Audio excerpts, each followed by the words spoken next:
When people ask you, what do you do for a living? Do you want to be able to tell them, I'm a producer? Well, now you can. Go to patreon.com, search everything that's weird, and sign up. We'll list you in all of the show notes and mention you in every episode. Go to patreon.com to get started today.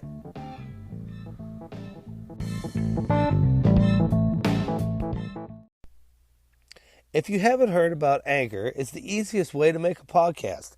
Let me explain. First of all, it's free.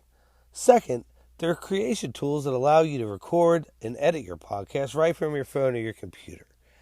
Anchor will distribute your podcast for you so it can be heard on Spotify, Apple Podcasts, and many more. You can make money from your podcast with no minimum listenership. It's everything you need to make a podcast in one place. Download the free Anchor app or go to anchor.fm to get started.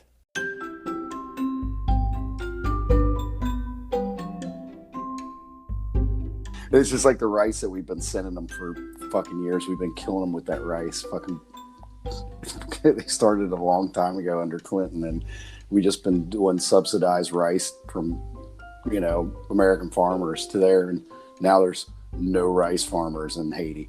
And there used to be rice farmers in Haiti, but it was like they were telling the Haitian people, they were like, well, you diverted all the water and it's killing your agriculture and your island and all this stuff and it's doing all this damage. We'll just bring you the rice. You know what I mean? They're like, so we're killing two birds with one stone. We're feeding the hungry and this. And it's like, well, now all we have to eat is rice, and we can't sell it anymore because you can't compete with free. So thanks, dicks. They're like, deal with it. You still owe us money. right. They were like, they got hit with a tsunami, and we were building them a $60 million soccer field. They were like, what the fuck? The thing's all in disarray and shit, weeds growing through it. Shit. Like, what the fuck? We don't want to play soccer. We just want to eat, motherfucker. I like to have a house. It's not like, dude, they were giving them, there was like an agriculture drive. They were like, well, they lost all their livestock. So we sent them all like goats and sheep. They were like, what the fuck? I didn't even own a goat before this. What do you feed this thing? We don't have goat food. Can I chop it up and eat it? What the fuck? Can I give it some of this rice? Right. Carry this rice back over to you, motherfuckers.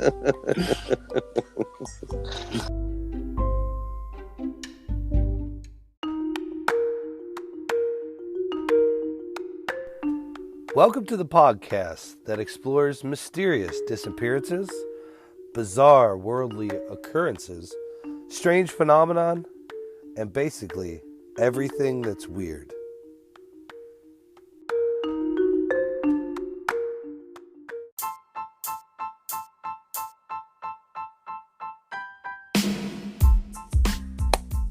Welcome to the podcast, Everything That's Weird. I am Anthony, and I'm here with Brandon, and tonight we are talking about the strange case of Emilie Sagee. Yeah. Is that the right way to say it? You got a little fancy with it. But yeah, I mean, Sagee. It's got the thing over it. You're supposed to. Yeah, I think you got. I know it's called a tilde. What's it called? What's it called in French? I didn't take French. I took Spanish. I don't know what that is. Okay. I didn't take any foreign language. I couldn't even pass English. I don't know. Gonna go venture into other ones, English is foreign to me. Right. This is bizarre. Mm-hmm. I don't think it's crazy out of the ordinary because it has to do with having a doppelganger. Well, it's weird because so many people saw it. Right. And I said it wrong. It's a doppelganger. There you go. Okay. She was a young teacher, and she had a string of bad luck with jobs. Mm-hmm. So she was born in France, in Dijon, right? Yeah. Okay. But she had... Known for their mustard. Great Poupon. It's Dijon mustard. I mean, what are you going to do? It's delicious, by the way. Right. But she had 18 different schools that she worked for in 16 years. Yeah. All right. And and she came with like a glowing review every time. Yeah. Every single time they were like, she's awesome. She's really engaging with the kids. She's like no other teacher I've ever seen. We like her, but we're not in like with her. And then there's a ghost that follows her around. What was that last part? What? Right. Oh, no, nothing. She's awesome. You'll love her. It's going to be great. But that is what it is, right? Every single time. This story starts, I guess, this one of the last times. You know what's funny? I never did look to see if she taught after this. Yeah, apparently she tried to. It was like for a little bit she had to take jobs where people didn't know her. But then again, here comes her doppelganger. So the problem with her as a teacher is that she would be seen in multiple places while she was teaching. Yeah. Okay. So she's teaching at this elite school for girls, the Pensionnat of Newfolk. Okay. And it only had, like, the time she was there was only 42 students, right, working there, and there was a few other governesses that were the teachers that were also working there.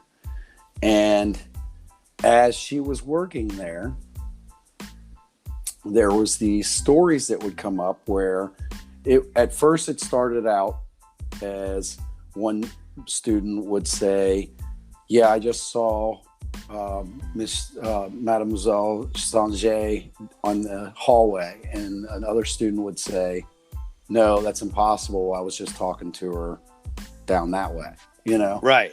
And it started out with these little misconceptions of where she was at and stuff. But then it got so bad that they finally went to the teachers and said something to them, and they kind of just dismissed it.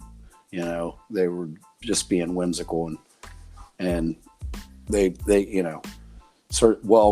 it started happening more often where she was getting noticed and doing activities that mimicking the exact same activity that she was doing at the time, eating and dinner. This is like the hologram. hologram. This is like a perfect hologram of her. This isn't like somebody was wearing a similar dress that day. This is like, right. They're it's like, her. It's her. And at the same time that she appears, the real Emilie Sagee is like weak, lethargic, and yeah, no energy. Like she's got zapped her energy. Mm-hmm. And one time she's actually writing on the board, and she's facing the board, but then she's also facing her students. Yeah, and like she's drawn with the chalk too. Right, imitating her. Yeah. Yes. And this happens all the time. Yeah, it starts happening a lot. I've had teachers that had eyes in the back of their head. What happens is when you become a dad, like all these like terrible jokes just come up. Right. And you have to say them. You can't hold it back. It's like an itch. But she seriously I was remembering a teacher that we had in junior high that used to turn his class ring upside down and smack you in the head if you fell asleep in his class. Yeah.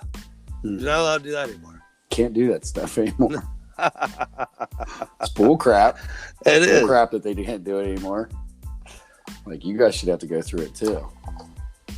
Yeah, because I got hit. Like we were the last generation, I think, that got hit.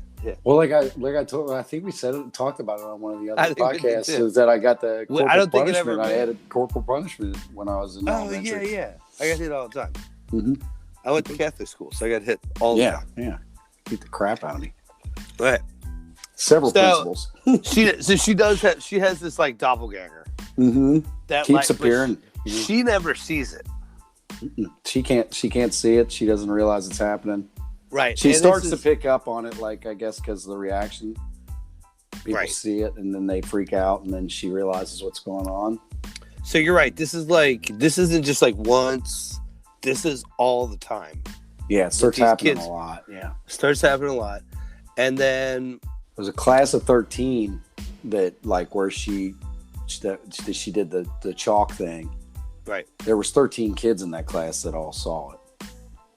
So at another time, this is kind of like where the story originates, is that she is teaching a sewing class.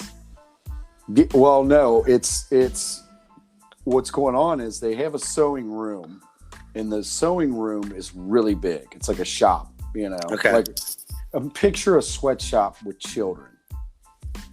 That's it, right? Okay, but she doesn't teach the class. She's not teaching the class. There's another teacher in there, and it's just to kind of supervise as they do their sewing, not slave labor, but sewing. And hey, you got to pay for your tuition.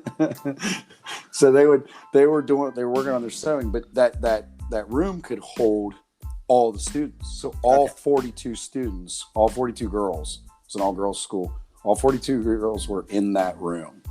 Now, the teacher that was in that room got up and left the room. She vacated the room with just the kids in it. And then Emilie Sagee was out in the garden, right, picking weeds. But she also appeared in the room and sat down in the chair and was monitoring the class. And the whole class saw her and saw her out the window at the same time. And they freak out. Yeah, a little bit, right? And so did they go and they try to like touch her, right, to see if she's real. Yeah. And then she described it as like running your hand through cobwebs. Right. Oh God. Or like a fine material or something. Yeah. Yeah. Okay, that's yeah, right. It's ridiculous. It's ridiculous. But this becomes like it's cute at first, but then it becomes like a problem. And this is like probably not the time to have supernatural things happen to you, because they do weird stuff to punish you for that during this time. Right. You get tied to various animals. Well, yeah, that was more over here in the United States that we were. Well, okay, but they fire her. Yeah. Well, the girls start leaving. It took a while for that to happen, though. Right, and they didn't want. And they didn't want to. They didn't want to. They could. Right. I've read that several places. Like they tried a bunch of different things, but they were losing like enrollment. Like right. She had 5 stars on Yelp. She was good. Oh, it's so funny. But when they told her about this whole garden thing. She said, that's funny because I really wanted to be in the sewing room. Yeah. She said, when I was while working in the garden, I was thinking, I really want to be in the sewing room. Here's what's funny. What she wanted to be in the sewing room for, I thought was funny because, like, if you do a little research on this, you find that out. And then if you do enough, you find out that what she was thinking in her mind was, I wanted to be in the sewing room because those girls shouldn't be left by themselves idle. They'll get into bad things. Okay. Like, so she was thinking from a disciplinarian type thing, like somebody should be watching her. So that's, and her doppelganger appeared in the chair watching over the kids. God damn, right? Yeah, right. It's almost like she got superpower, don't even know she's doing it. Right. I got my eye on you. Like, yeah, I know. In my locker at my house. Right. I'd be like, somebody needs to go in that other room and scare the shit out of my wife. So there it is. And this story is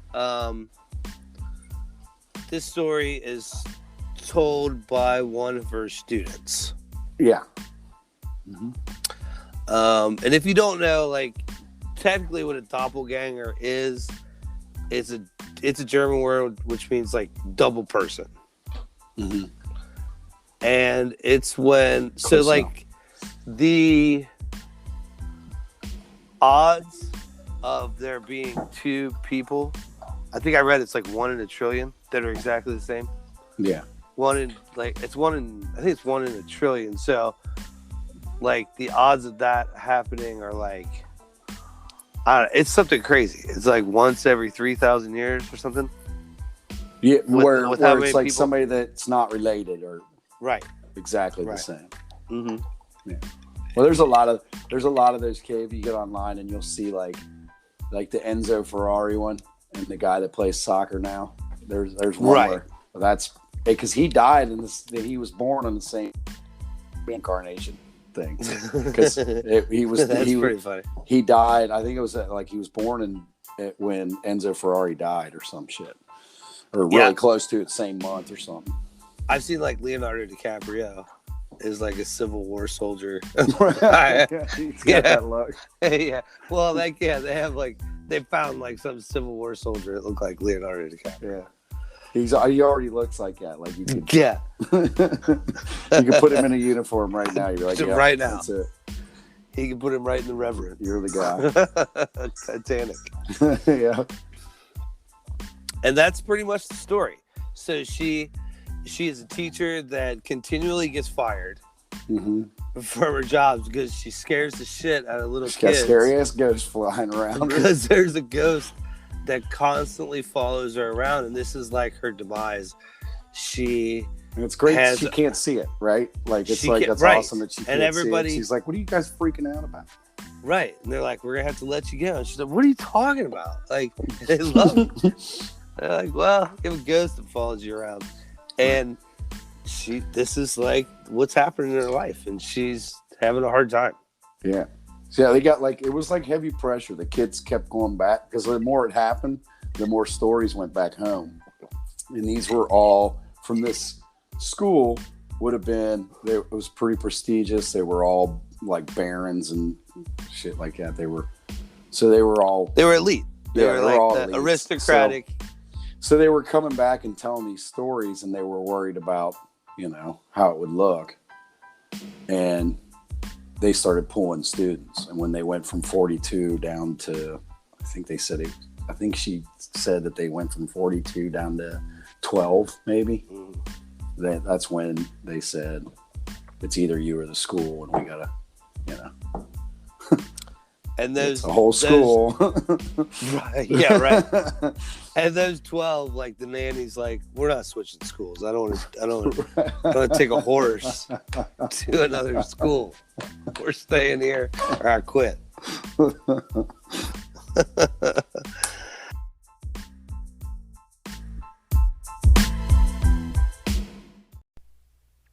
If you haven't heard about Anchor, it's the easiest way to make a podcast. Let me explain. First of all, it's free. Second, there are creation tools that allow you to record and edit your podcast right from your phone or your computer. Anchor will distribute your podcast for you so it can be heard on Spotify, Apple Podcasts, and many more. You can make money from your podcast with no minimum listenership. It's everything you need to make a podcast in one place. Download the free Anchor app or go to anchor.fm to get started.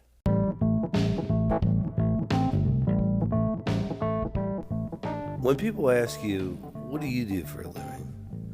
Do you want to be able to tell them I'm a producer? Well, now you can.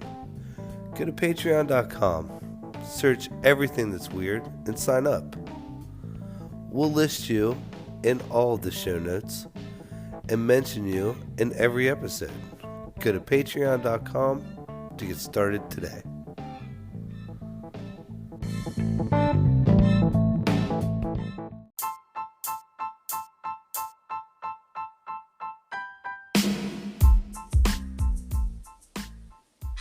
Okay, so we heard the story of Emilie Sagee, and it's bizarre. It is. It's super strange, man. So many people saw it, right? I do not believe in ghosts. However, there is energy. I do believe in energy. Mm-hmm. I wouldn't say that I know everything about physics or anything about physics, really. But there's energy, and I like that. There's leftover energy when people die, for sure. I mean, I think that's what's carried on in traditions, and like a legacy that maybe some, I don't know, people carry on for their dad. Mm-hmm. They tend to go in the same profession, or like firefighters or policemen or whatever. They have like this.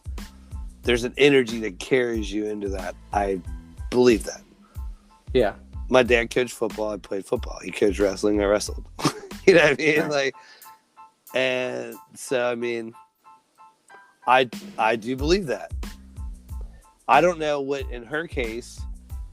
I don't know everything about it. So I wasn't there. It wasn't a first-hand account.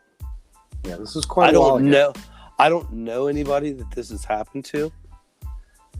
I will say this: if you are seeing yourself and you're listening to this podcast, you should consult some sort of physician. Call me, because you may have schizophrenia. Take a picture. You may have schizophrenia. But apparently, this is okay. So before I get into that, I will say I have deja vu, but I have it. It's called deja vu. It's when you dream of it. Oh. Okay, so I never know. Yeah, but I never know. I didn't even know that was a thing. So right, well, I mean, said so. No, deja vu is. I know about the dream thing. I just didn't know it had a name. Yeah, it means to dream of a situation that you find yourself in later. Hmm. Okay, so that always, I wouldn't say it always happens to me, but every once in a while, I'll be like, I've been here before. And it's in my head. I never tell anybody. Because I can't really pinpoint it. You know what I mean? Right. I know that probably doesn't make any sense, but like, I'll feel real familiar with an environment that I've never been in before. Like one time it happened to me in customs. I was coming back to the United States, and I had never been to this area of customs before. Like we were in Miami, and I'm like, I'd only flown out of Miami one other time, and I flew from the other way. I didn't come into Miami, and I was just kind of in this custom area that I have never seen before. But I'm like, yeah, I remember all this. Like, I remember wearing this. Doppelganger was there. Right, exactly. So I remember all of this. I'm wearing this. This is who I was with. And, like the right. circumstance of what was happening. But I couldn't, I didn't say anything about it. But, like, that happened. And I'm like, yeah, I dreamt this. Whatever.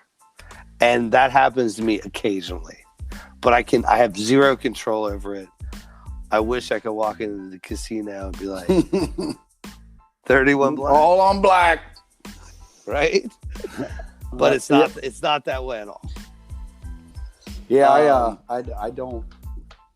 I either don't or I don't remember my dreams. So it's like occasionally, and it's usually like if I woke up and then I went right back to sleep, then I'll have like a short little dream that'll wake me back up. But do you believe in ghosts? Usually I don't. You believe in ghosts? I believe in the opportunity. Okay. Okay. All right. There has to be you'd have to see an alien. Right. Okay. Yeah. Well, because it's just one of them things where it's like, I believe people had experiences, but do I believe it was really supernatural? Well, the mind is a weird thing, and when you can't comprehend something, your brain has a tendency to fill in the blanks. Well, we have one of our bartenders. It's like, you don't believe in ghosts. I'm like, no, I don't. He's like, I can't believe that. I'm like, dude, you're 6'5". What is Slimer gonna do to you? Like, you're a cage fighter. He's like, let me tell you something, man. I closed here one night and I heard something walking around upstairs. I'm like, yeah, that's my brother. So I don't know.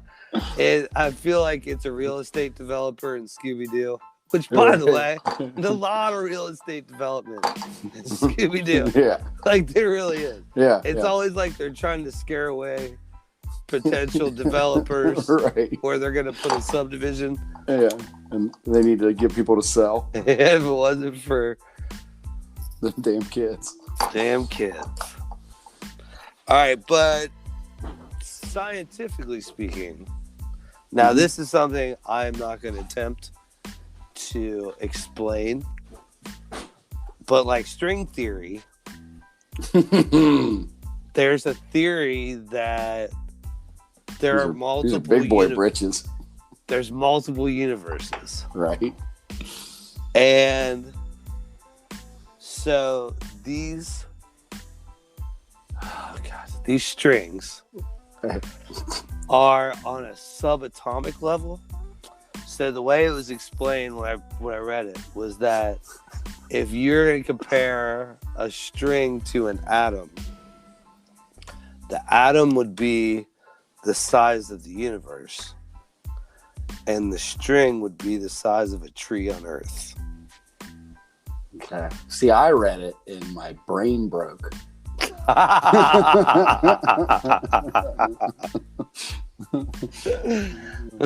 gonna look this up. I got a migraine. I just blew a blood vessel in my eye. But supposedly, and this comes with a giant asterisk. Yeah. There's 10 levels of consciousness plus time. I think an ass trick is a different thing altogether. Asterisk. How do I say it? No, but I know an ass trick costs extra. An asterisks are headed for Earth. That's what they are. So, and these are all theories. These are all like scientific theories, but the theory that there is a working theory based on Einstein's theory of relativity that kind of explains physics and the universe and gives things like a mathematical equation for like an orbit. That's how they're able to predict where things are going to be in the universe, is because the theory of relativity sort of explains like a master theory of like how a solar system would work. Okay. Does that make sense? Sure. Okay. So using that, they've came up with this theory that there are possibly several levels of, I guess, parallel universes or things like that. Right. That's way out there for me. It's hard to think that way. But like sometimes don't you feel like, oh, this is the wrong universe? Like this is happening to the other Anthony. Right. Not this Anthony. And I think everybody has felt that sometime in their life, right? Yeah, sure. Okay. So then there's a possibility of that. She's not the only one this has ever happened to. No.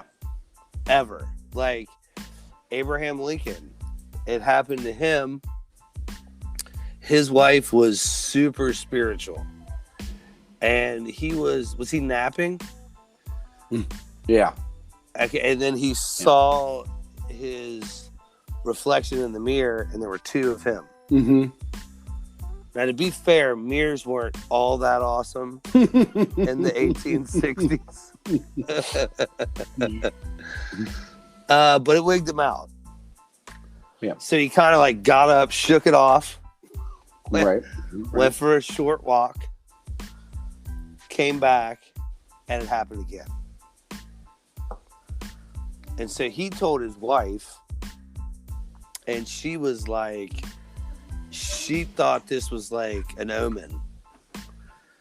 And she thought since he had seen it twice, that meant he was going to get reelected in his second term. Or he was going to have 2 more terms.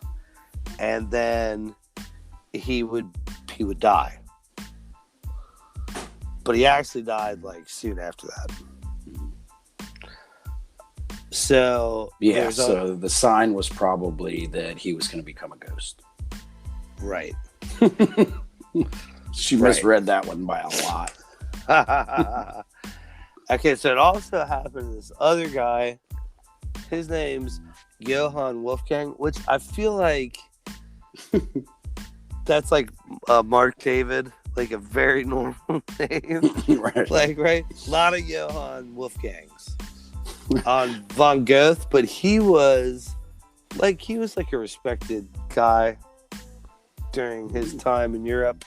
Mm-hmm. And he encountered his doppelganger on his when he was coming home from his friend's house. He was riding home on a horse.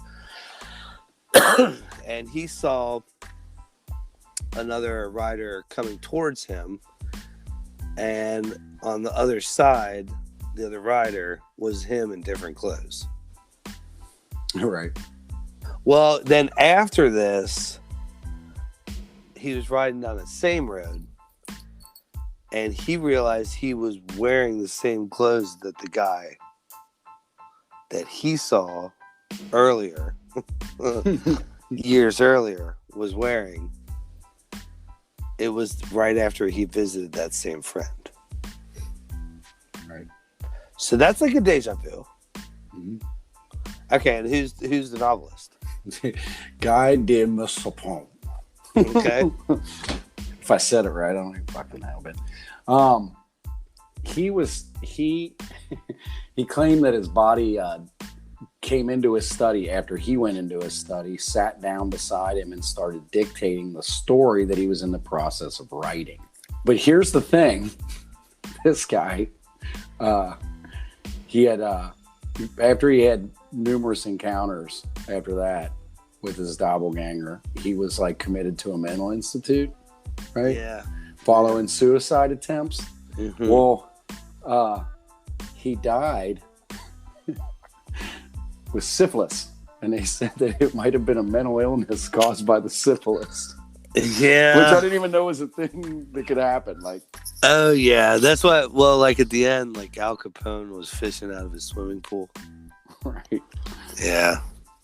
Yeah, syphilis makes you go crazy. Yeah, I guess see yourself though. I mean, that's well, and then so there's something called bilocation, and that is where your body and you are in 2 different locations. Mm-hmm. Like what happened to Emilie Sagee. Mm-hmm. And then there's like, it's called astral body, which is like out of body experience. Right. Astral projection. And that kind of seems like more along the lines of Abraham Lincoln. But then there's this admiral, his name is George Tryon, and he's trying to do these 2 maneuvers with these 2 ships, and he causes one of them to sink.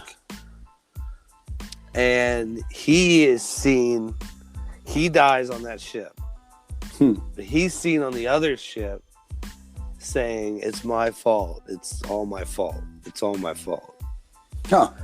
Which I kind of think the sailors were like, "Hey man, they're going to say this is our fault. And we killed all these people." We saw a ghost. He came walking down. He said, "It's my fault." It's your fault. My fault? It's all my fault? He came back from the dead to tell us it was his fault. It's his fault. Right. And that would probably be like your aura. So yeah. that's when you have a halo around you. There's a different energy. Right. And they described him more ghostly. Gotcha. Than like physical, like Emilie Sagee. Yeah, she looked like she was there. And then I guess probably the writer Johann von Gust, how do I say that? Johann van Gulstumi. Goose? It's I think it was. It's Goose. Goose? No, it's Goldstube. Okay. Goldstube. Well, that's another guy. That is the girl that told the story. Her dad. Oh, the guy this happened to is Johann Wolfgang Goose. there you go. Okay. That's it. I'm like, I got so many freaking German names with little dots and dashes all over the place. So his is probably like the parallel universe explanation. Because he sees himself in different clothes and he's on the same road. So, okay, I heard that the down there we didn't go on those ayahuasca trips. Well, that was my.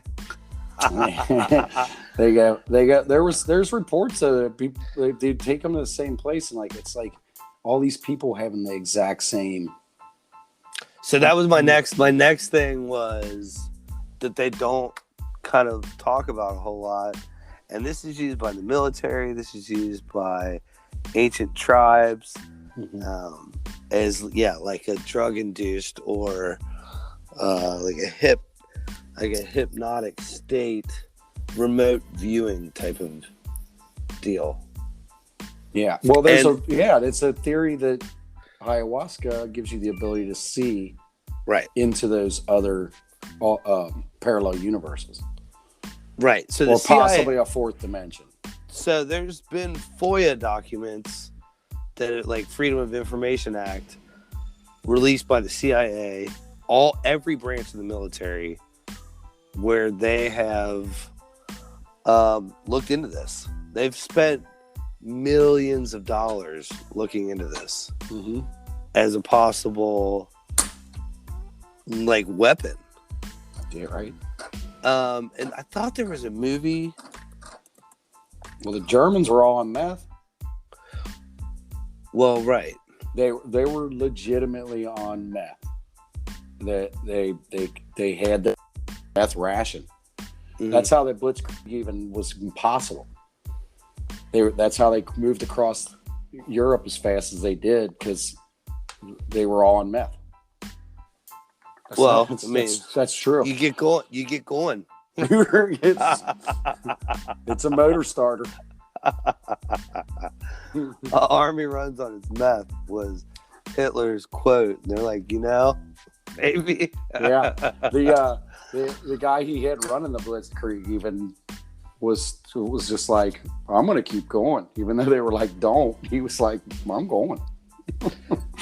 Well, like, I did hear that he would get injected. Like, he didn't smoke it. He got injected. No, and they had all the soldiers, they had a little ration can. I'd have to look it up, but they had a name on it, and it was there was a dose, and it was actual methamphetamine. Well, I mean, our military gives. I didn't even know meth was that old, and it's. Yeah. It's meth's real old. Yes, it is old.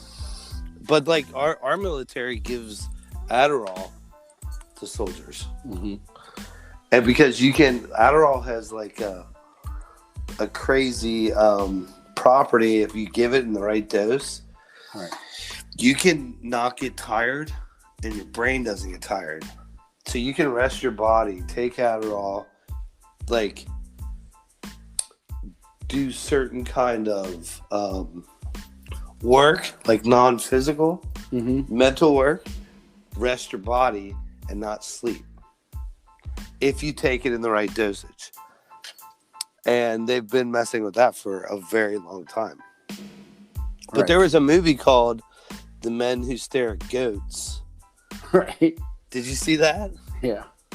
But that's I don't know. I don't know. I think it's like based on a true story. I It thought is. said It's based okay, on a true story. and But they so were Santa Claus. but well, hey, whatever. They were trying to do it. Right. They were trying to figure out how to do remote viewing and kill people by stopping their heart.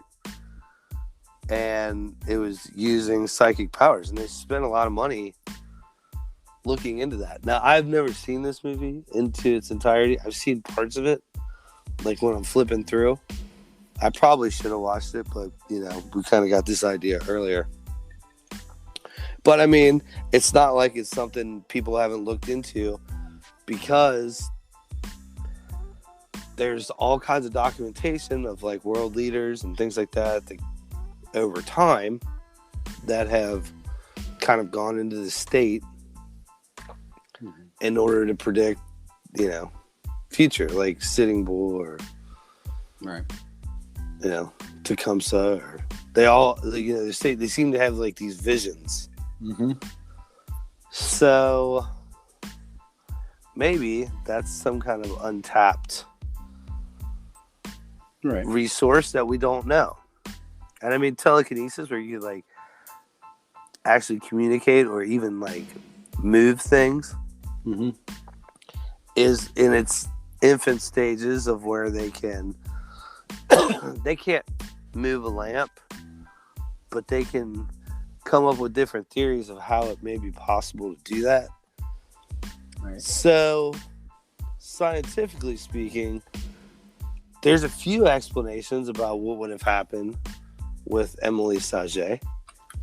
So it's possible. Right. I mean, there's a lot we don't understand about our brain.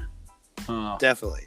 Right. So, and I have had, I have deja vu or deja vu, where I find myself in places later.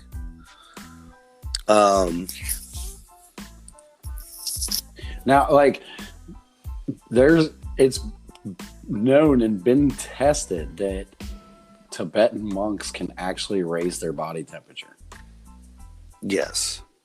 That is a Harvard study was done on that and proved it. So I believe that. That's real. I believe, well, according to Harvard. Like, my brother and I always have this conversation all the time about pot. And I'm like, hey, man, like, I'm not trying to rain on the parade. Yeah, I like a pot brownie as much as the next guy. It's just, like, it doesn't cure cancer. And he's like, oh, yeah, you smoke it. It'll cure cancer. And I'm like, no. If you have a tumor, you could have Snoop Dogg over, and he could rub you down with all the weed in the world. You're still going to have the tumor. Right. You better go see a doctor. You need to have that removed. But I do think what it does is it tricks your brain into feeling better. Mm-hmm. So, like, your everyday aches and pains, like, so I don't smoke anymore because it's more like time more than anything. Not against it. It's just like I got 2 little kids. Like, I just don't have fucking time. Like, I'm working all the time. But like, when I did, I worked out a lot. Yeah. A lot, and I was single. I felt great, man. Never went to the doctor. Never really had any pain. Every great once in a while, I would tweak something, and I was doing bench presses or something, and I self-medicated, and a day or two it'd pop out, but like, never sick, like, pretty healthy. You got to do what I do to keep from tweaking yourself doing bench presses. Don't bench press. Don't fucking do them, man. That fucking weight doesn't even need to come off the floor, man. You can leave it right where it's at. So, like, I do believe in getting into a place in your head. So when you say, like, the monks can raise their bodies, yeah, I believe that. Yeah, two specific points on their body. I believe that. I definitely believe it's pretty crazy. Because I think that's kind of what pot does. It tricks your brain into thinking, you know what? I feel all right. Like, then you do wine, and your body's kind of like, yeah, I mean, nothing serious going on, you guys. We're just right. They're just kind of like, we feel good, and then I think that's kind of what your body responds to, because I think stress is a big deal. Yeah, maybe Emilie Sagee projects a ghost until she gets a little hurt. Maybe that's what she was doing in the garden. And that's what she said. She said she thought, well, she's getting a little herb out of the garden. Like, all right, I'm better now. Well, maybe she hit that. She's like, got all paranoid. And she's like, I really should be in there. Them kids are kinds of trouble. I should be in there. I don't know, man. So, I mean, that seems like something that, like you said, the monks, and if you get in touch with that and certain people, my grandma had this thing. My uncle went to Embry-Riddle. He's a pilot. He's wanted to fly his entire life. He started flying before he had a driver's license. He's like one of those guys. Yeah. He did his he was in Oklahoma. He did his he was doing touch and go. You have to do so many landings a month. Okay. So they do it's called touch and goes. You come down, you land, you turn around, go back up. Take right back off. Yeah. Right. And you do that, whatever, to get your clearance. I think it's 10 times a month. So sometimes, you may need 5 or 6 landings because you only flew, And he said, well, one of his times that he came down, it was like his last time. And he said it started storming. And he's like, shit, I gotta get this done. So he looped around and came in. He's like, it was really bad. He said it was really bad winds. He's like, I came in and I was sideways, and he's like, I was just fighting it. And I'm like, well, I really shouldn't go back up. And he came to this point. He's like, I just put it down. And he's like, I had a hell of a landing, man. He's like, the plane's all over the place, fishtail. And he's like, I finally get it under control. I took a deep breath, taxied it in. And he's like, I walk in, the guy's like, are you Pat? And he's like, yeah. He's like, your mom's on the phone. He's like, what? And she called him. This is before the internet. Mm-hmm. And she called him. And she said, yeah, you can't fly anymore. You're going to die. Wow. And she had other things like that happen. Mm-hmm. And he became an air traffic controller. Now you somebody see, now, I can get that though. I can get behind that because even if I don't believe in the paranormal or something like that, it's right. If somebody comes to you like that, especially somebody like your mom, comes to you and says some shit like that, you got to take some of that to heart. Well, you're gonna die. Had a history of it. Okay, well, all right. She had a history of it. So my uncle died in Vietnam, and she woke up and she said something's wrong with him. And my grandpa was in World War II, Iwo Jima. He's like, no, he's fine. He's fine. And then a week later, 10 days later maybe, they had somebody come to the house. Yeah. And they kind of traced it back. So she had this history of things like that happening. And she's not a witch. She's not she doesn't have a crystal ball. She is somebody that was a teenager in the 20s. Right. You could tell that she partied, but then got it together after World War II. Got it together because you had to, because we were in a world war and everybody's working together. You're gonna have to start ripping in some planes together. Right. She was always put together, always wore a dress and high heels, always, right? Right, yeah. That kind of so when she would have these things happen, everybody paid attention. And when she told him, he became an air traffic controller. He quit flying. Yeah. From what I hear, though, that's got one of the highest suicide rates. Yeah, they lose their mind. I was in San Francisco watching the Bengals game. And they did one trip a year, him and his buddies, And my uncle's nuts. He's like out of his mind, right? But like he had his game face on in front of his buddies. I'm like, hey, what's up? He's like, hey, how are you, man? Good to see you. And I'm like, oh, this is like game face, Pat. Like you have to you don't want people to think you're crazy. Normally you're sweating and pacing and talking to yourself. He does like pratfalls. Like he's out of his mind, right? So like, and then he's got it all. But it's a weird group of guys, man. They have like a specific set of Tetris skills to put put the planes in the right spot or everybody dies. Right. And they play it like a video game, man. They get paid a lot. It's like it's got one of the highest suicide rates, but also has one of the highest pay rates without formal education. Sure.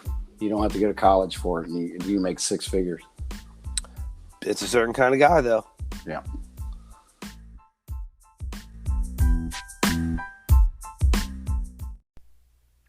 If you haven't heard about Anchor, it's the easiest way to make a podcast. Let me explain. First of all, it's free.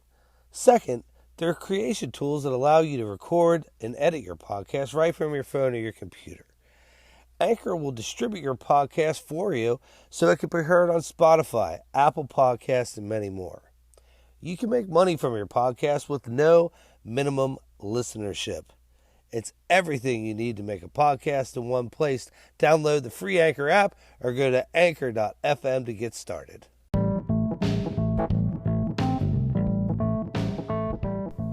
When people ask you, what do you do for a living? Do you want to be able to tell them, I'm a producer? Well, now you can. Go to patreon.com, search everything that's weird, and sign up. We'll list you in all of the show notes and mention you in every episode. Go to patreon.com to get started today.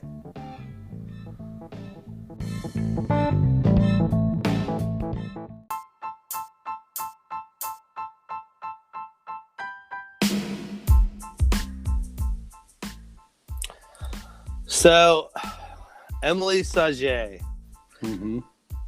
There's at least a scientific theory that says it's possible.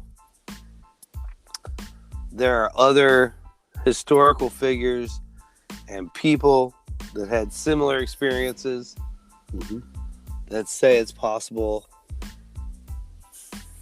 There's the mystery of the mind, where like there's deja vu, remote viewing, clairvoyance, where something like this could be possible. I know we said the scientific before, but like multiple universes, the colliding of the worlds. Right. At least as a theory. We gave this chick every chance in the world. At least as a theory is possible. Mm-hmm. But this is a story. It is. In a book. By one man. Told to him by a girl that it happened to. How long before that? She was 13 at the time. And this was what? She was 43? Yeah. 30 years later? Yeah. So one thing we didn't touch on was mass hysteria. Okay. I will say that's a thing. Mass hysteria is a thing. I mean, it happens in politics. There have been documented occasions where there have been the dancing plague, the laughing plague. So, like, but I think that falls probably into the power of the mind, influence, and things like that. And that, I mean, that is documented. That happens too. Mm-hmm. So it's plausible that, you know, you got a bunch of like junior high kids.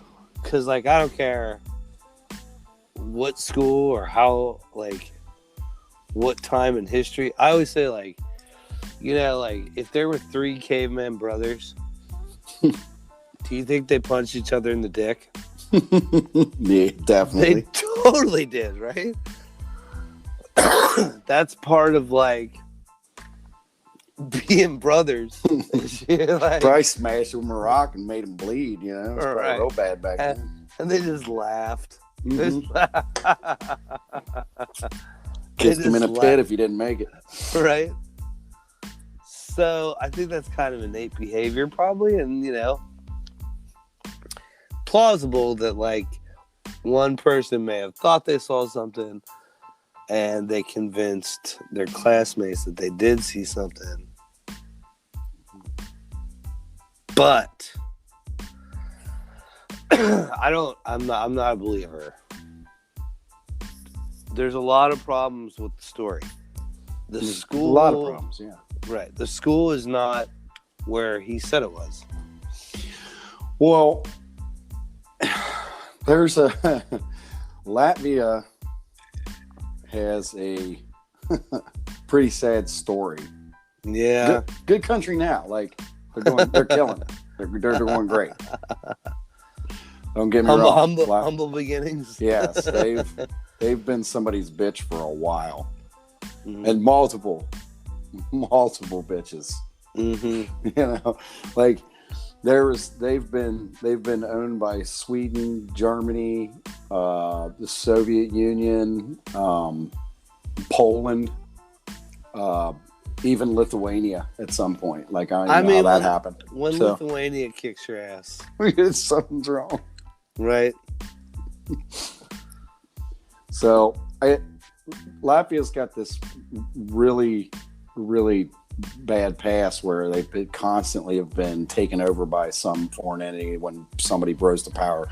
They were, in the middle of all the world wars. They're little old Latvia. They're trying to stay Latvia, and when they get, I read somewhere that Latvia had like 70,000 Jews that were killed by their own police, like their own state police, because like a lot of times, like with Germany and with Russia, when they moved into Latvia, they're like, well, the Latvians are like, they roll the tanks in the door and they go, okay, who do you want me to shoot first? That guy over there? Or do you want me to line them up? Or, they were just like doing whatever, whoever came in and was in charge, they were like, okay, well, we're killing our own people now, So there was like a time when the Soviet went in there and there was another like 70,000 that gets sent to the gulag. And because they were anti-communists and they sent them off to the gulag and they never came back. So they've had a lot, and they had some. There was like a time of infertility there too, as well. Big long string of it, like 04 to 2012 or 11. Really? Or something. Yeah, where they lost like 23% of their population. God. Yeah, right?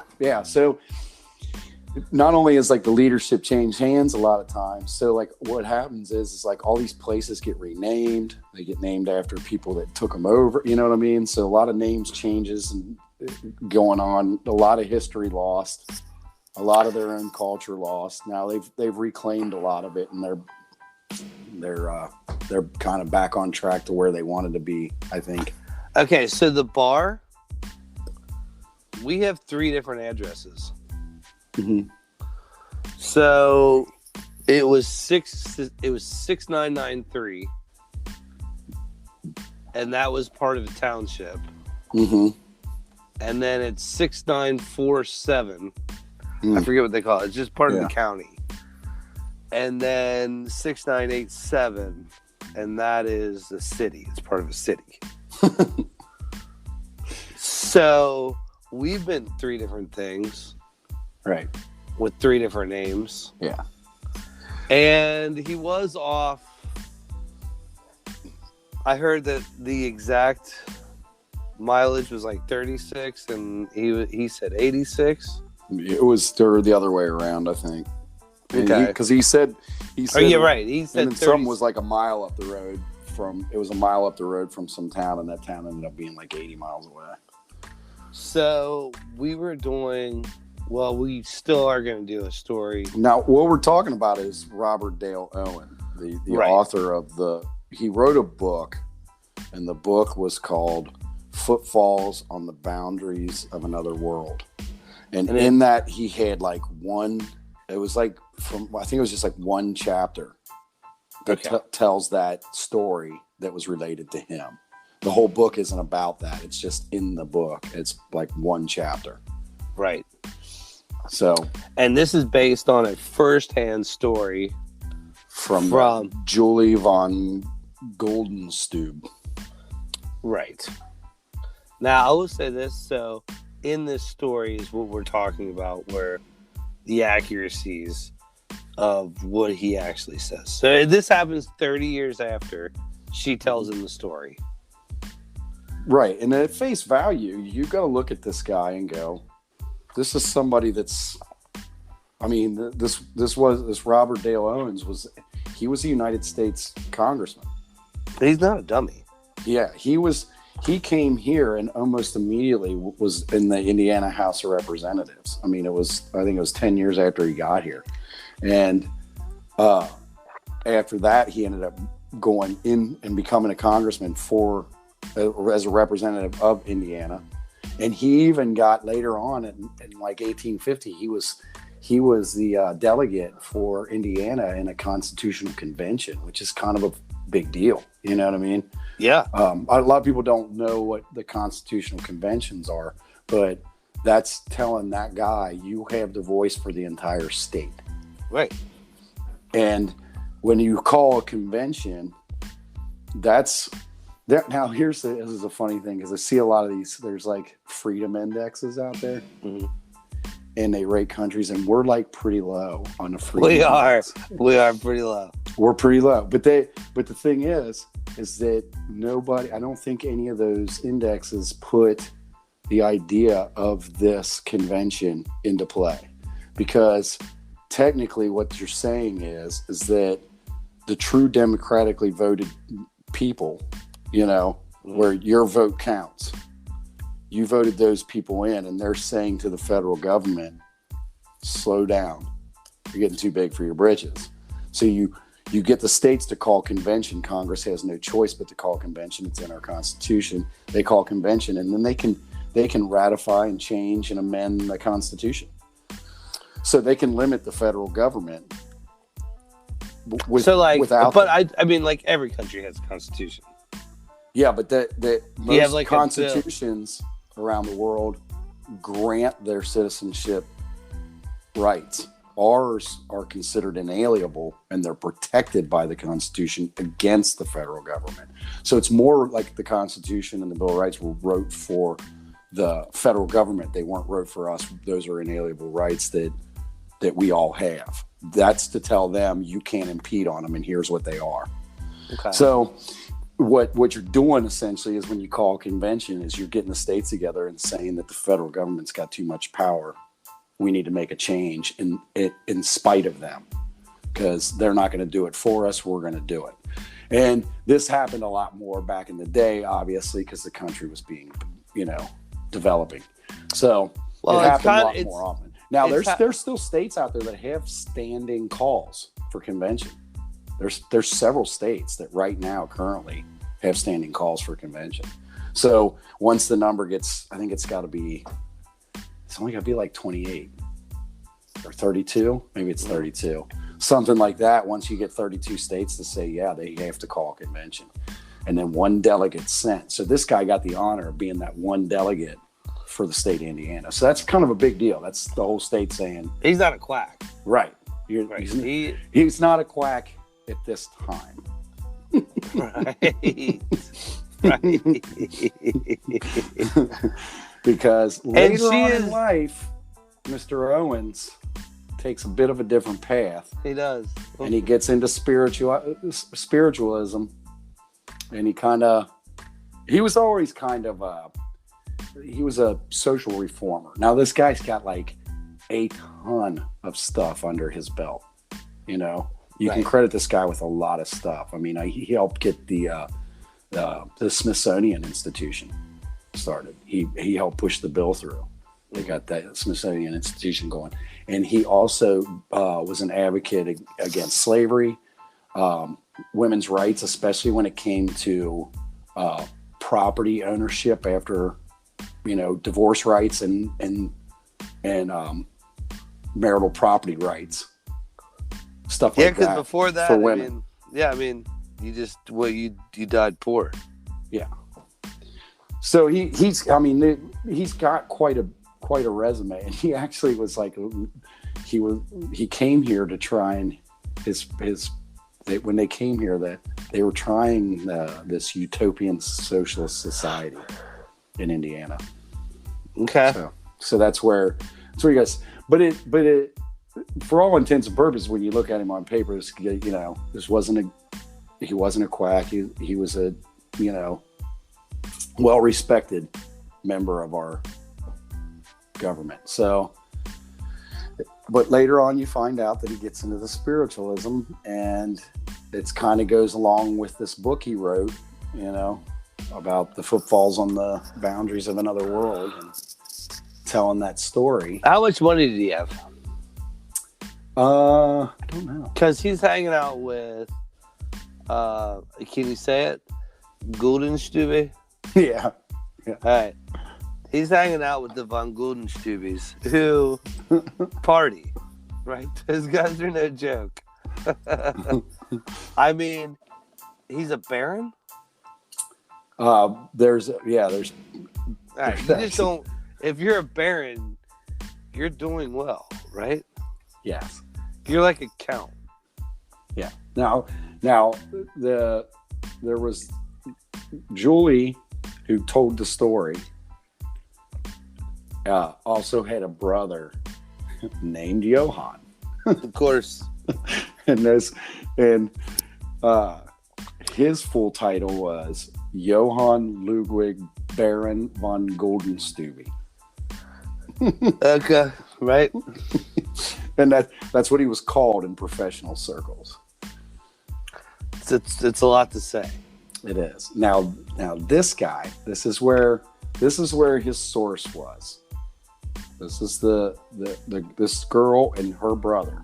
They lived together, and in Paris, and he dealt in tablebacks. Have you ever heard of this? Tablebacks? I didn't know it had a name like that, but it's about moving tables in a spiritualistic act to connect with the souls of the deceased. All right, so this was like a Ouija board? Well, it's like you set up a room and like the tables and chairs move around. Now, one of the big things he did was these, they were writings, astral writings that he would do, like where he put a pencil and paper on the table, and the ghost spirits would like write on the paper. And he did it a lot. Like he had like 2,000 different ghost writings. Like, so this is, and he was a medium, and his sister, Julie, who told the story about when she was 13, was also a medium. Okay. So they were both, I'm not going to say, they were wackadoo, but they were both. They dealt with the metaphysical. Right. So this was like, it was like that comment I made on the last one. When you're a hammer, all you see is nails. All you see is right. Yeah. So, I mean, this is, you don't know if it's like, this is another thing. Does it come down to where they were actually kind of like popular mediums, from what I understand. Mm-hmm. There was even a rumor that she consulted for Napoleon the Third at some point. I mean, did cops use psychics? Yeah, all the time. Right. I listen to true crime, and every time they're like, they called the psychic, it pisses me off so bad. Because I'm like, why are you calling this? Let me guess, they're in the water. It's a dark place. It's always in the water. So it's dark where they're at. They're right next to Brian Schaefer. Right. I hate that they do that. I hate that they give them credence. And I know there's like stories where they caught people. I think that's it drives me nuts. Okay, so this guy, I don't not believe it either. Well, here's this guy says. I just don't believe that every single person that says they are is. Right. But why would you? Why would you just? Yeah. I mean, there's some people that have like, you have to admit that they might be in tune a little bit more than the rest. You know, my grandma. Mm-hmm. Yeah. Which can be put to your brain functions in a predictive manner anyway. So it's just you being more highly in tune with that, or more predictive, and your brain will draw in the blanks photographically for you to comprehend. So it looks like this thing I've seen before. For me, that's what it comes off as, but that's just me talking out my ass. So no, I'm with you. But I feel the same way. But this guy, it says in 12 years, in the presence of witnesses, that Johann received over 2,000 of these ghost writings, and they were written in more than 20 languages. But this is what I'm saying, is that it sounds like they were making some coin. Yeah, it sounds like they figured out a way to draw on paper with a pencil. Right, with magnets. Could have been anything. Yeah, right. So, you know, you figure like, something clever out back then. Did they have a little device? Yeah. And a dude under the table? Yeah, right.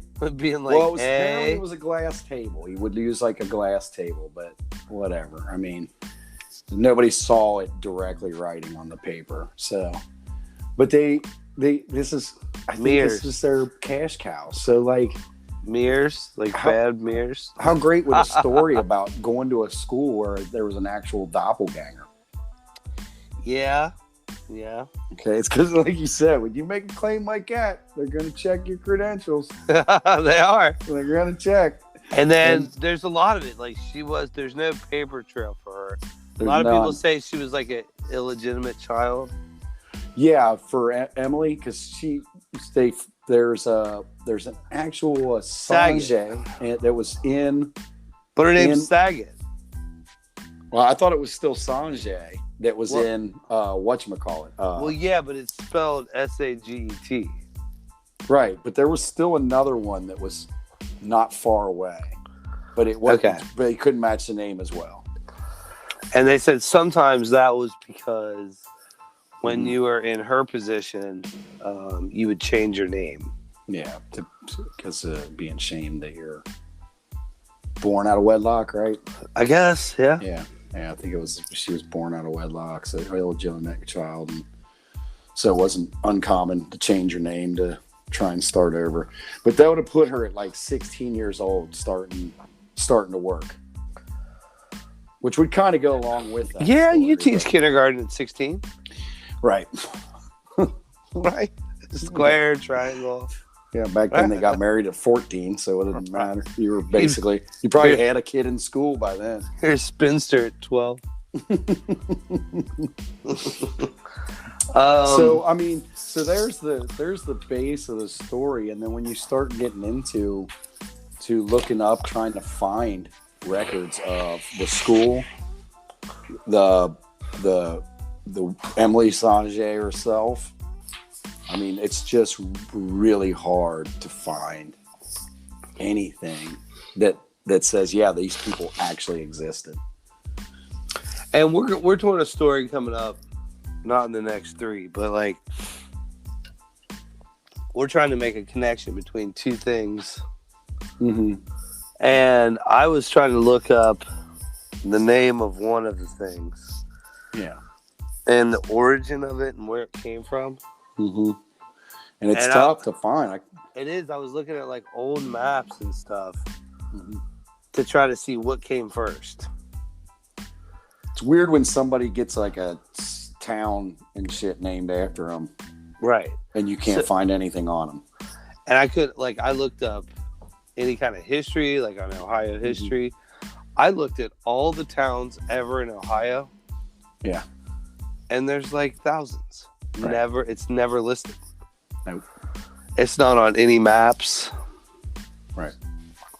It's not on any maps of our town, which our town at one time was called a different name, you know? Mm-hmm. So Yeah, it's bizarre, and it's not out in our. We have a fairly new country, so when you talk about like France, and you're dealing in Latvia and Yeah, Latvia. old I read Europe. something on Latvia a while back about them reclaiming like their history through folk song and shit like that. But they were actually written down. Like, so they found like over 1 million writings of storytelling folk songs and shit like that. But you mentioned Napoleon, and his empire grew and grew and grew. You have Hitler, Germany, Mm-hmm. their empire grew. Keep going back. Mm-hmm. Yeah, the Persian Empire. Yeah, I actually know And somebody from Estonia, and she's like, "It's like if I." She never said this, but I bet she would if she said there was like 3 things you should know about Estonia: is that they're not Russian, they speak their own language, it's Estonian, and they're not Russian. Right. Well, Finland's right next to Estonia. Yeah, And I wanted to go to Estonia really bad. yeah, And it's a cool place. Yeah, it's a lot like Finland. So, like, Finland's very Soviet Union looking. Yeah, Everything's like state run and Cold War. Yeah, no, they still got a lot of state run. That's the same thing with Latvia. But still there's haven't McDonald's. just banned all their state run stuff. Yeah, but there's McDonald's. Like, they're a little bit. They're not like it is state run TV. Okay, TV like is, I watched the Super Bowl there. No Yeah. commercials. They're just standing there on the field. Oh, dude, it's the most boring. It's the weirdest thing. It's like being at the game. They're like, yeah, right. It's like being at it's a live feed in between. Yeah. First time I ever took somebody to a football game, like their first. There's been a couple times taking somebody for the first time to a real football game. What is going on? Yeah, Well, why like I was like, this is what it looks like when you're at home watching commercials. And they're like, holy shit, this is really what happens. I'm like, And they're just dicking off. they got a guy out there with gloves that waves them and tells them they're commercial break, and then they just fuck off. It's like, Mike, dude, there's another huddle. Hey, Mike, dude. Hey, TGI Fridays after this. Right. We'll Who you got on your fantasy team? I know you got one, motherfucker. It's true though. Right. But yeah, so like, over the years, maps get. I was just looking at something the other day where it said, "What happened to the polar continents?" Mm-hmm. Have you ever heard this? Mm-mm. Have you seen this? Have you heard about this? No. So like, Maybe, I don't know. they've said that like, there's a continent under Antarctica, possibly 2, and there's in the north, and they're written on old maps, old maps before there was ice. I have heard that. Okay, so like, over time things get lost in translation. And did they go map that for sure? I don't know. Right. Maybe they drew something to get funding. Well, hell, all you gotta do is get an old globe. You can get like an old globe from like when we were kids, from the 80s. It's gonna be wrong all over Europe. Sure, all of it's wrong. Yeah. Yeah, anything that has USSR on it. Yeah. Which was like Latvia and Belarus and Lithuania, Estonia, and all that stuff. Yugoslavia. We were just talking about Yugoslavia, like Croatians and Serbia, and all that. There's all separated. The whole Middle East. Was all the Czech Republic. Part of the reason for the ongoing feud in the Middle East is because after World War II, they redrew the lines. And a lot of the Gulf War was started because Saddam Hussein's like, he needed money because he just fought Iran. He's broke, and he's like, you know what? Kuwait's actually ours. Right. That's what he said. Yeah. And he's like, I helped you guys out. Why don't you let me take Kuwait? And Baker said, we don't have any problem with that. And then he did it. And they're like, yeah, we have a problem with that. That's why he was in power after we defeated him in that war. But it's weird though. Like, that is what happened. Right. And it gets lost in the news, and it gets lost. But essentially, he said, "Hey, that giant oil field of that super rich nation that doesn't do shit, that didn't help you out at all, right? Yeah, that's ours. That's ours. It's been ours forever. But after you beat my uncle and Adolf Hitler, you redrew the lines and it became Kuwait. You know, Right. I want it back." And they're like, "Okay, take it back." Mm-hmm. And that is really the start of Desert Storm. Yeah. And then the second time it started, it was after 9/11. Mm-hmm. It was for a whole different reason. We're still going back there, though. And we're still there, right? Mm-hmm. The science of it is just a theory. I mean, none of that's been proven. I love the idea of parallel universes. I think it would be cool if you could like project yourself like that. You know what I mean? Tupac did it.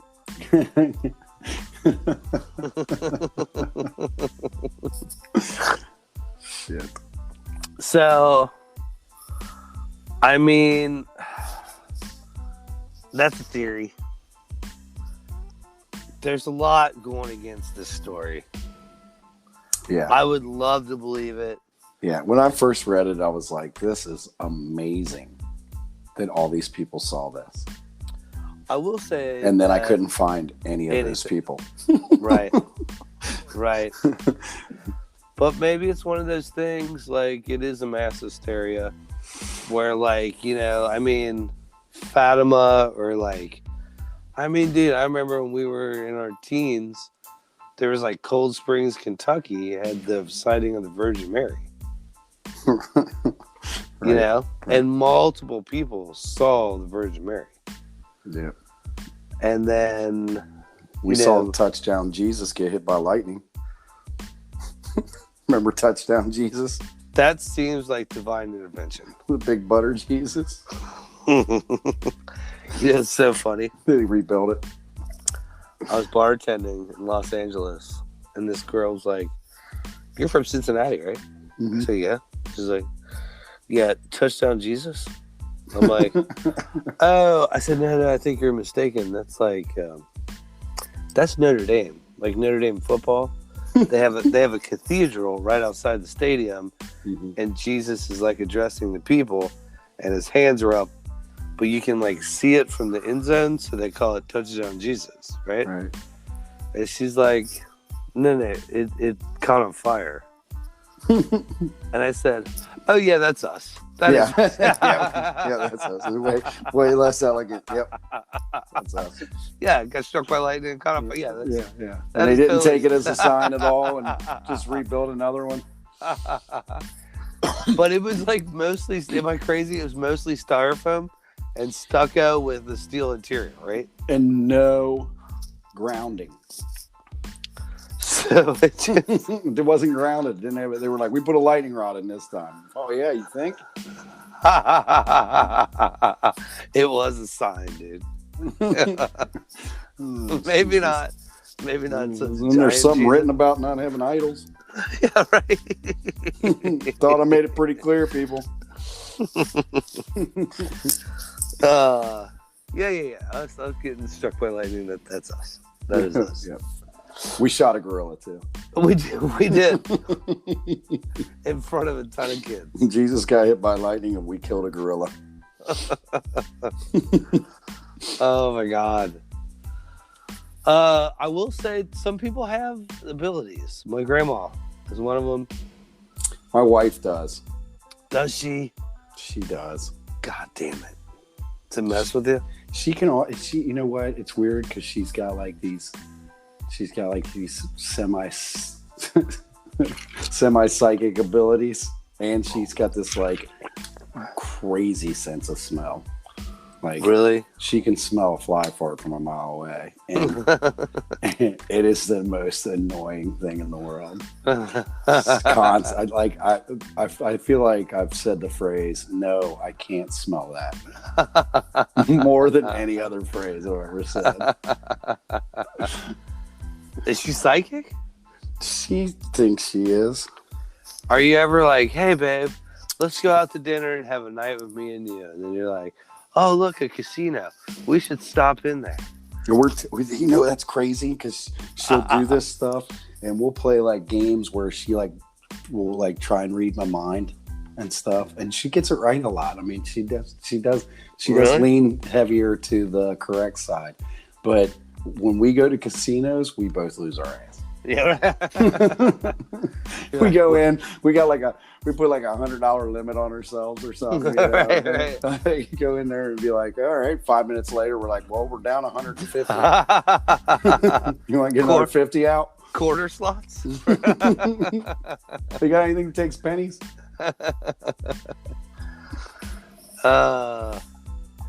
Yeah, because, I always feel like psychics, the curse with a psychic is you can never use it to your benefit. I think she just wants me to think that she always knows what I'm doing. Yeah, probably. It's like your parents tell you, I got eyes in the back of your head. Right. It's like I got an eye inside my mind.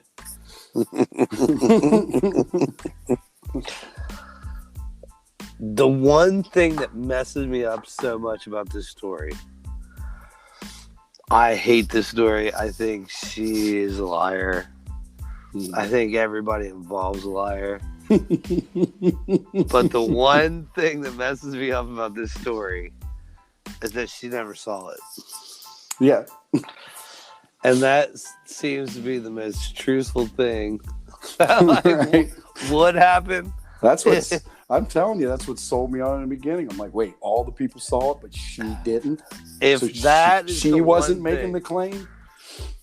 If that is the one thing, that holds more weight than anything else. Because she's like forever a victim of circumstance, and that's terrible. And that's like a curse. I know, especially if she tells the story like she was the sweetest, nicest, mousiest little person. And she just keeps getting screwed. But was it 19 jobs in 16 years? Oh my God. Constantly like, everybody's like, yeah, she's awesome. Totally cool. Totally cool. She's the best. Like, she throws the best, like, staff parties. She's always got cake for everybody's birthday. Killer cakes. She makes a hell of a tortilla. Fucking Taco Tuesdays, her thing. Her enchiladas are to die for. She's a little bit crazy as she has a ghost and follows her around. What was that like? What was it? What did you say? Nothing. She'll do awesome. She's great. She's gonna do great. Both of them will. Both of them. Yeah. I mean, her. She works like two. She works like two. She's a hard worker. I also don't see the downfall of having a teacher that has another teacher in her back pocket. All right. Right. Do you think you'd get a raise? Who threw that? Jeremy? Jeremy? Out in the hall. Right. I don't know, man. I think it's a fictitious work. Yeah, and see, I wanted to have some, because, like, I guess I'm a consummate skeptic, but I had a little more faith in this when I first saw the story, and I was like, hey, okay, we got some witnesses. All right, settle down here. Hold on, we got some witnesses, and they were like, oh, we got one witness, and she talks to dead people. Mm-hmm. Okay, for a living. I really like the story though, and. Is it probable? Yeah, if you have a certain kind of person. Yeah, man. I mean, like, I don't know. People give off energies and stuff. And, like, I don't believe in ghosts, but, like, I know tons of people that have had firsthand accounts of, like, seeing people, like, in hospitals, telling them it's going to be okay. And then, like, yeah. and they're not there. And like on the scientific side, like you said, if you think about it, we do have a lot of energy inside us, and energy cannot be created or destroyed, right? Right. So Go somewhere. It's got to go somewhere, and I can tell you how I felt. I don't know if something was actually happening, but I was in the room with my own mom when she passed. Okay, so I've been there. I physically felt something when she left. So there's been, is it 13 grams, right? What your body weighs less? Your body weighs 13 grams less when you die? That's what they say. Yeah, I mean, so there's an energy, man. There just is. Mm-hmm. There's a wake that you create in life. And, if it's gone. Did you hear me say brain? You know what I did? Because didn't Will Smith do a movie that was called like 13 grams or something? His was called 21 grams, right? Was it? Hold on. Because in my head, I thought of that movie, but then I thought of the movie he did where he was like the doctor that found out concussions were happening in football. So I said brain. That's how my brain worked. It was like Will Smith movie. Brain. Okay. Was it? Didn't it have something to do with 9/11 or something? His is 7 pounds. 7 pounds. Jesus. Yeah. Not even close. Yeah, but that was his organs. Yeah, okay, so we're just going to get all that out. No, you know what? No, we don't have to. I'm going to tell you why we don't have to edit that. There's some stories about this. So there's several people that have had organ transplants and have gone to do exactly what the people that had the organs did. Oh, yeah, that's true. I've heard those stories too. Right, like even with like limbs and stuff, right? Right. Hand transplants. But like, I do remember watching a thing with Carson Palmer, the quarterback for the Bengals, and he had kept in touch with the family where he got the ligament from a knee of their daughter because she died in a car wreck. And then he tore that ligament and had to get another one. Fucked it all up. And if he would have kept playing, how you make that phone call? His Thanksgiving would have gotten bigger and bigger. Oh, it's Carson calling. Hey, that ligament. Bad news. Football's a rough sport. I mean, there's like a lady that had a heart transplant, and she was like a white lady, and she got it from either a Hispanic lady. I don't know exactly what it was, but she was like super angry, and she craved Mexican food all the time. There's another guy that like sounds took like on. Me. He took on. These are all like 2004, 2008. He took a heart from a guy that shot himself, and then he shot himself.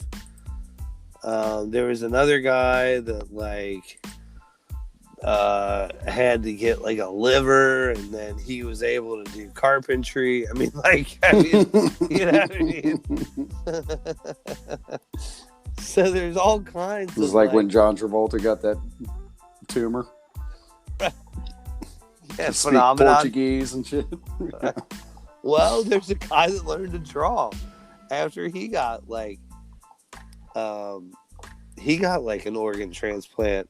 So there's tons of like documented times where people had a transplant of some kind, and they took on skills of the people that they actually got the organs from. And sometimes it's like cravings for food or like they were able to cook or do carpentry or draw or whatever. Mhm. So the power of the mind is, I believe in that. I believe in all the things that come together and correlate to make this story plausible, but I just don't believe in it. Right. I wanted to. I did too. When you told me about it, I said, "Yeah, I remember that story." Yeah, I remember hearing that, and I listened to like 2 podcasts, and they just kind of did it as fact. Like, yeah, if you go when you start looking this stuff up, it's a lot of cut and paste stuff. Yeah, it is, and that's the problem with it. It's very well trodden path if you start looking around, but right. it's all been copied from somebody else, and just like you find almost the same sentences and stuff. So yeah, and it's got a little bit of like artistic merit, license. Some people took a little bit of artistic license with it, and exaggerated the stories a little bit here and there. And who knows? Maybe I'm gonna be on my deathbed, and I'm gonna be like, I accomplished a lot. I'm passing this off to you, and they're like, you don't have to fight anymore. Just go to the light. and I die, and I end up in a school, and she's my teacher, and I'm like, what the fuck is that?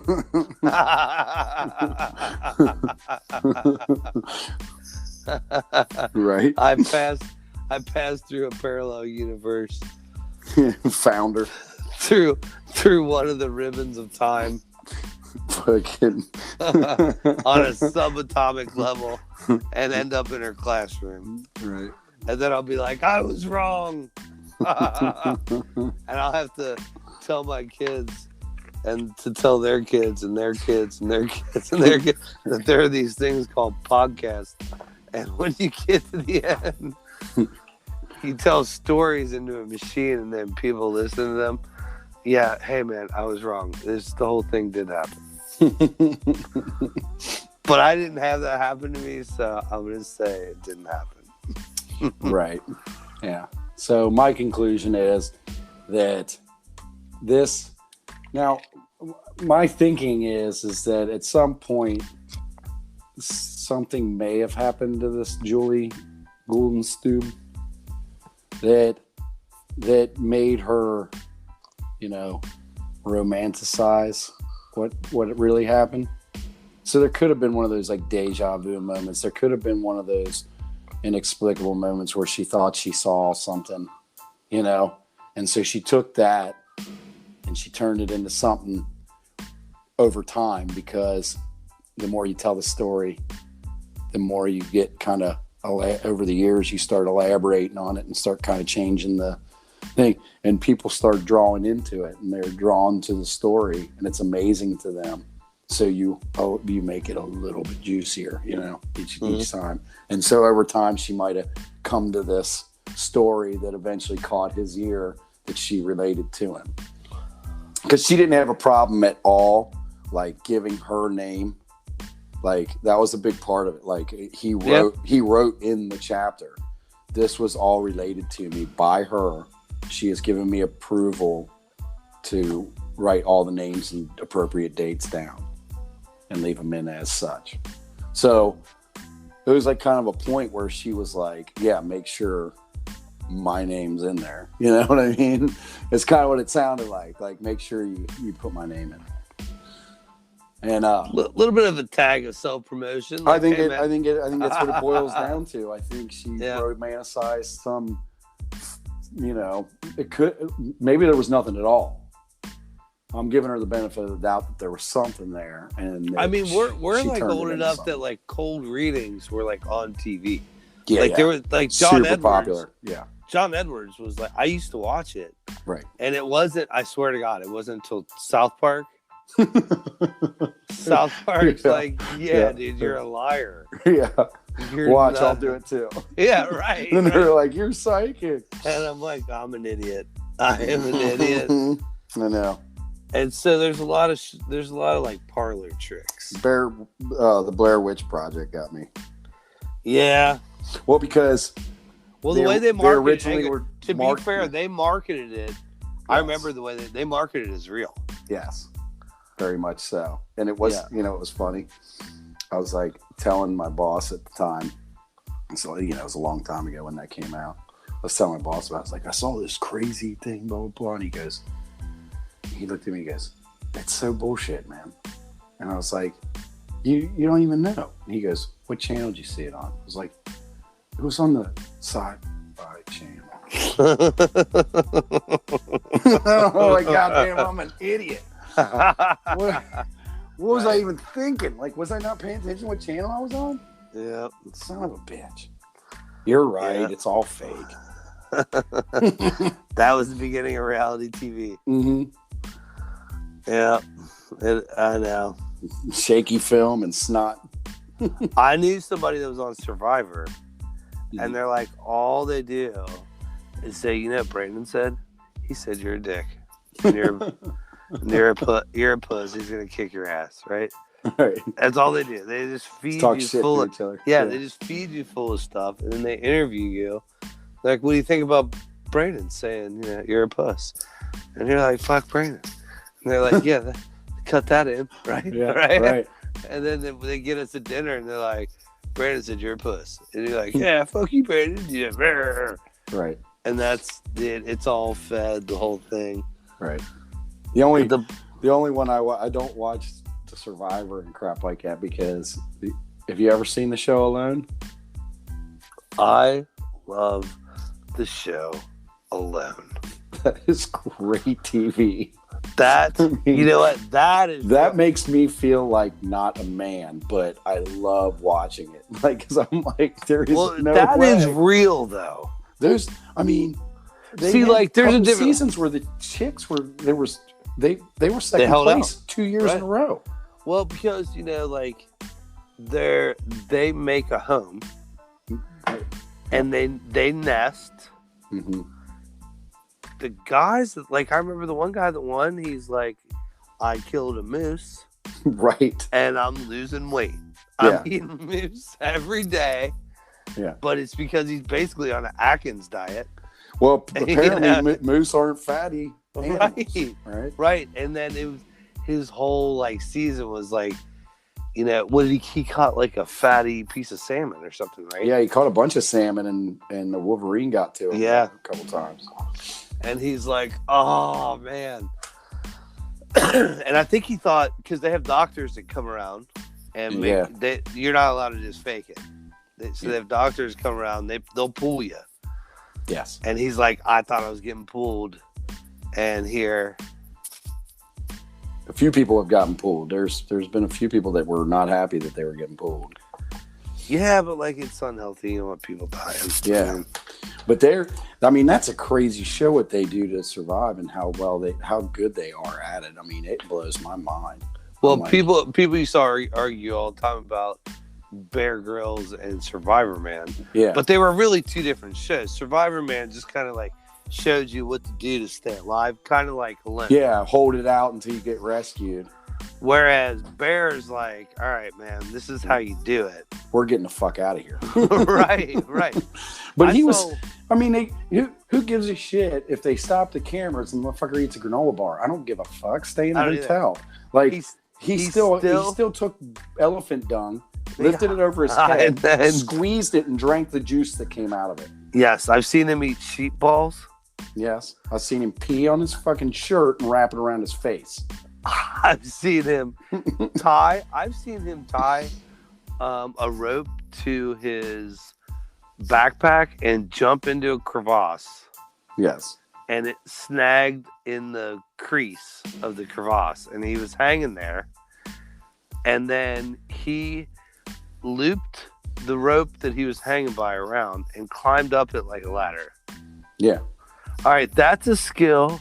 Yes. There were some kids that fell through the ice. His buddy picked him up in Minnesota. The kid was in the ice for 5 or 10 minutes while he was trying to get him out. They got out. He said, strip down. Let's start doing push-ups. They start doing push-ups. Everybody's like, they should have had hypothermia. Mm-hmm. And they're like, we learned it from Bear Grylls. It was like, to get warm. Start doing push-ups, yeah. Start doing push-ups. They start getting their blood going.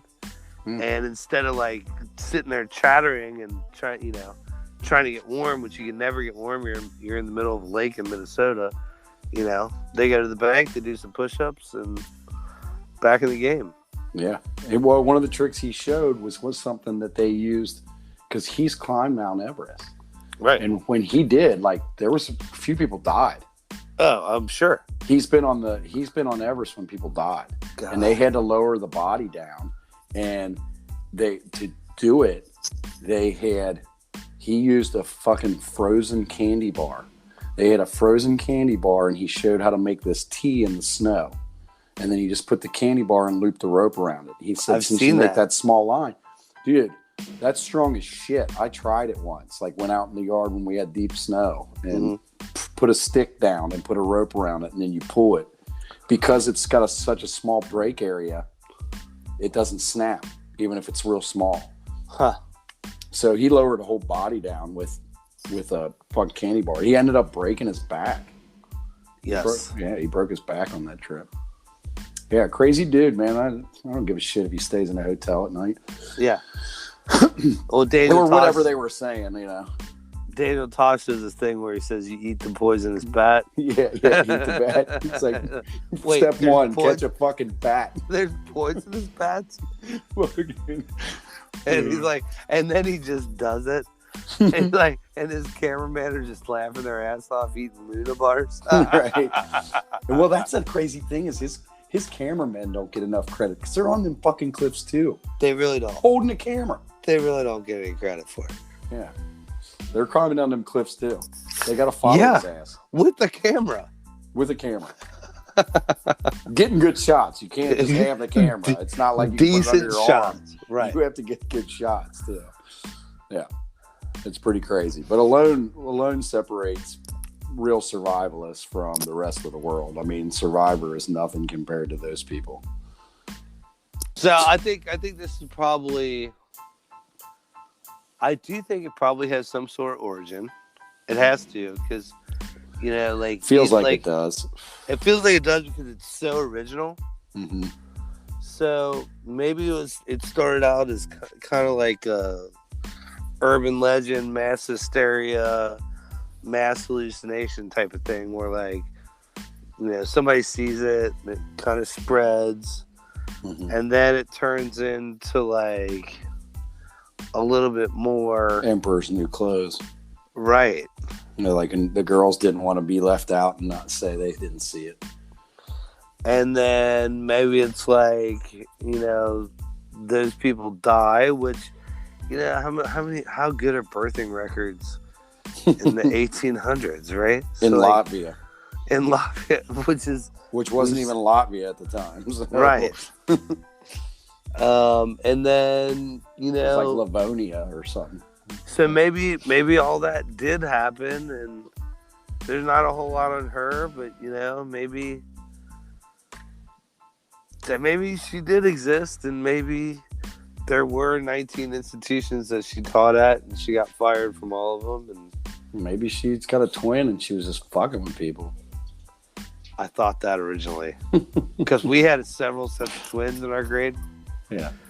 And I know one of them used to always change clothes and go to different classes. And if I had a twin and he was anything like me, right, that's exactly what we would do. Yeah. All day long. I'd make sure one of us never went to the first day. Yeah, right? You're like, no, there's only one of us. My mom's a little crazy. It's sad. We would look after her. Yeah. I did have a twin brother, but he died in childbirth, and she just never been able to let it go. I don't have the heart to tell her. You probably could. You probably get them to all to fake it. Yep, there they are. Both of them. Oh, man. He cuts weight. You get all beefy for wrestling. He goes and weighs in at 130. You come in to wrestle at like 150. You're right. Like, wait a minute, dude. I just saw you. I could see her ribs before. So I think maybe like she did exist, maybe, but I don't think the story. I think the story is the story. Yeah, I think it's all bullshit. So she could sell more psychic readings or whatever the hell they called it. Table. I know, and I really did want to believe it. Yeah, me too. Oh well. No, I thought I was finally going to get maybe like a little convincing of it. And I was like, well, there's plenty more stuff. And like every story was saying the same thing. I'm like, look at all this stuff, Yeah. And then you find out about, like, you start paying attention. It was like, okay, wait, this was told to this guy by this girl, and that's the only source. Mm-hmm. I was like, there's got to be more sources. There's got to be somebody else that told this story, and I can't find anything anywhere. Right. Because you can't find any record of the school even existing. Right. Or any of the other schools.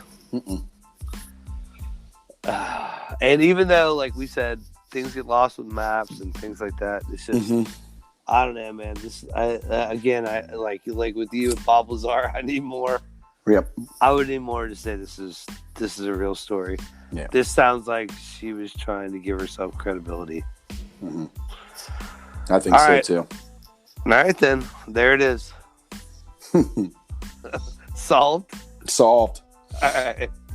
Well, I'm Anthony. I'm Brandon. And this is Everything That's Weird.